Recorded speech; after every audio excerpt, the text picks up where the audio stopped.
तारुण्यपिटिका म्हणजेच पिंपलचा त्रास तुम्हाला वारंवार होत असेल तर या 6 गोष्टी घेणे टाळा.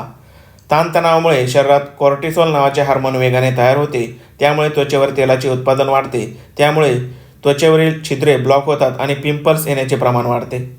दुधामुळे हार्मोनल इम्बॅलन्सचा त्रास होतो आणि पिंपल्स येण्याचे प्रमाण वाढू शकते.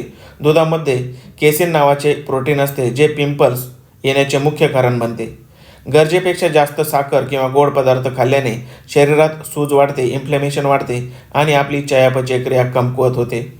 यामुळे शरीरात सेबमचे उत्पादन वाढते आणि यामुळे पिंपलचा त्रास वाढतो.